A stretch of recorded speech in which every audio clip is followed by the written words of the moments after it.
Hello everyone, मैं Kapil Bhatia bells overseas से।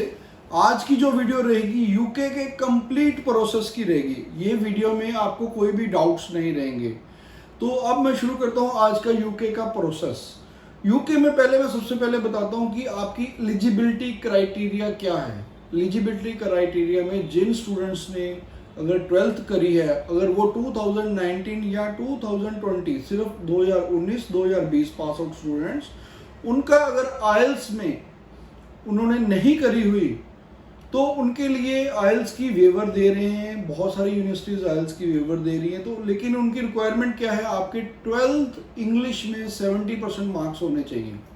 Secondly, अगर आपने ग्रेजुएशन करी है, वो भी ग्रेजुएशन अगर आपकी 2019 या 2020 में पास आउट हो, तो अगर आपने इंग्लिश मीडियम में ग्रेजुएशन करी है और आपके ओवरऑल मार्क्स 60% है तो भी आपको आइल्स की वेवर है। उसमें 12th इंग्लिश के मार्क्स मैंडेटरी नहीं है।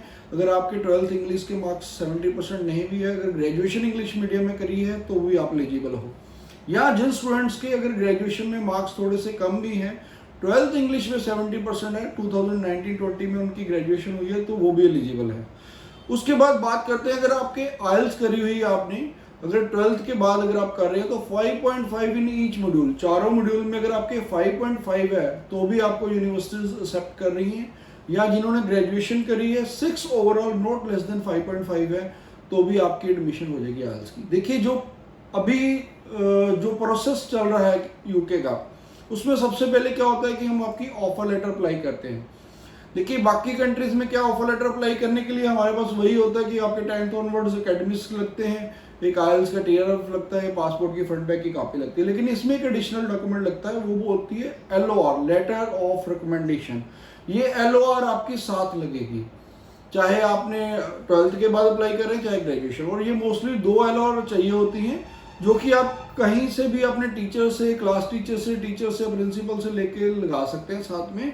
और जिन्होंने ग्रेजुएशन करी है या पोस्ट ग्रेजुएशन करी है, जो लास्ट उन्होंने इंस्टीट्यूट अटेंड किया है, तो मोस्ट प्रोबेबली यूनिवर्सिटीज उसी की एलओआर डिमांड करती हैं।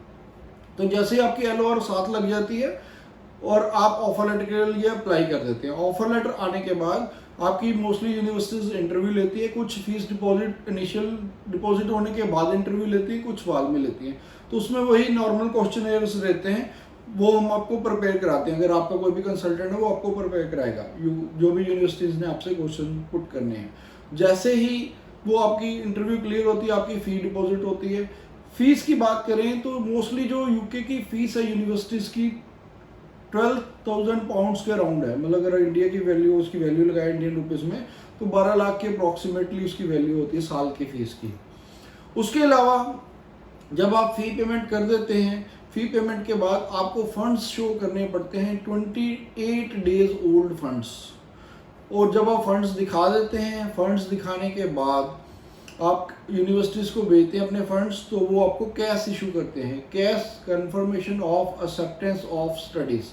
वो कैश अगर आपकी आ जाती है, उसके बाद एक आपका छोटा सा मेडिकल होना होता है और उसकी बहुत इनिशियल सी अमाउंट रहती है, अप्रॉक्सीमेटली 3000 के अराउंड। और मेडिकल होने के बाद फिर आपकी फाइल लॉज होती है। फाइल लॉज के पहले ही हेल्थ इंश्योरेंस होती है। जितना भी आपका स्टडी का पीरियड रहता है, अगर आप बैचलर्स के लिए जा रहे हैं तो पूरे 3 इयर्स की आपकी जितनी देर की बैचलर्स होगी उतनी देर तक का आपको हेल्थ इंश्योरेंस। और स्पेशली मैं ये कहूँगा कि मास्टर्स वाले स्टूडेंट्स के लिए यूके हेवन है। क्यों हेवन है? क्योंकि वहाँ पर मास्टर्स है जो वो सिर्फ 1 ईयर की होती है, 1 साल की, 1 सवा साल या 1.5 साल। मोस्टली यूनिवर्सिटीज़ 1 साल की दे रही हैं अपॉर्चुनिटीज़ आपको करने के लिए। तो 1 साल की मास्टर्स करने के बाद 2 इयर्स का आपको वर्क परमिट मिलता है। साथ में आपका स्पाउस भी जा सकता है, स्पाउस को पूरा 3 ईयर का वर्क परमिट साथ में मिलेगा। तो ये बात बताना मैं ज़रूरी समझता हूँ कि यूके में सिर्फ जो स्टूडेंट्स ने बैचलर करी है, मास्टर्स के लिए जा रहे हैं, उन्हीं को सिर्फ अलाउड है साथ में स्पाउस को लेके जाना। 12th वाले स्टूडेंट्स अपने स्पाउस को साथ work permit, open work permit के साथ नहीं लेके जा सकते। और अगर वो साथ में विजिटर वीज़ा के साथ जाते भी हैं तो उनको राइट नहीं होगा वहाँ पर वर्क करने का। तो ये था यूके का प्रोसेस। उसमें यूके में अगर आप जब फाइल लगाते हैं तो उसमें एम्बेसी फीस अलग अलग होती है, नॉर्मल प्रायोरिटी, सुपर प्रायोरिटी, वो आपके ऊपर डिपेंड करता है कि आपने किस में अप्लाई करना है। तो ये यूके का प्रोसेस था। और अगर आपको फिर भी कोई डाउट रहता है या कोई क्लैरिटी चाहिए तो आप नीचे दिए नंबर पे कॉल कर सकते हैं, मेरे साथ 1-to-1 काउंसलिंग भी ले सकते हैं, हमारे काउंसलर से भी काउंसलिंग ले सकते हैं और फ्री ऑफ कॉस्ट अपनी असेसमेंट भी करवा सकते हैं कि आपकी कौन कौन सी यूनिवर्सिटी में एलिजिबिलिटी बनती है। Thanks for watching. Bells Overseas. Visit us or call us for visa services. Follow us on our social handles for latest offers and updates.